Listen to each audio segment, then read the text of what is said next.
Hello, this is Ron Paul with your weekly update for Monday, September 15th.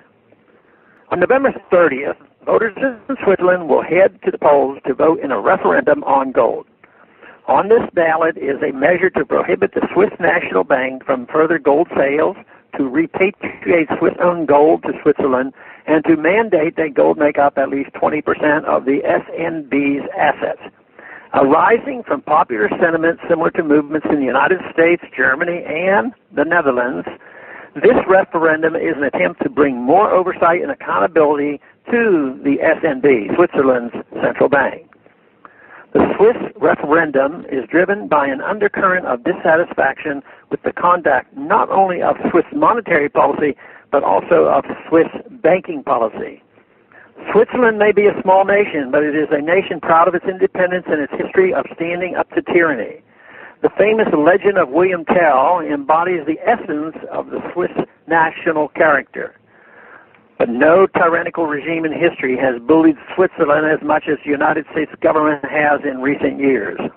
The Swiss tradition of bank secrecy is legendary. The reality, however, is that Swiss bank secrecy is dead. Countries such as the United States have been unwilling to keep government spending in check, but they are running out of ways to fund that spending. Further, taxation of their populations is politically difficult. Massive issuance of government debt has saturated bond markets, and so the easy target is smaller countries such as Switzerland, which have gained the reputation of being tax havens. Remember that tax haven is just a term for a country that allows people to keep more of their own money than the U.S. or EU does, and doesn't attempt to plunder either its citizens or its foreign account holders. But the past several years have seen a concerted attempt by the U.S. and EU to crack down on these smaller countries, using their enormous financial clout to compel them to hand over account details so they can extract more tax revenues. The U.S. has used its court system to extort money from Switzerland, fining the U.S. subsidiaries of Swiss banks for allegedly sheltering U.S. taxpayers and allowing them to keep their accounts and earnings hidden from the U.S. tax authorities. EU countries such as Germany have even gone so far as to purchase account information stolen from Swiss banks by unscrupulous bank employees. And with the recent implementation of the Foreign Account Tax Compliance Act, FATCA, Swiss banks will now be forced to divulge to the IRS all the information they have about customers liable to pay U.S. taxes. On the monetary front, the SNB sold about 60% of Switzerland's gold reserves during the 2000s.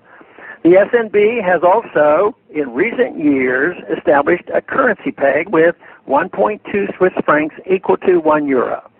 The peg's effects have already manifested itself in the form of a growing real estate bubble as housing prices have risen dangerously.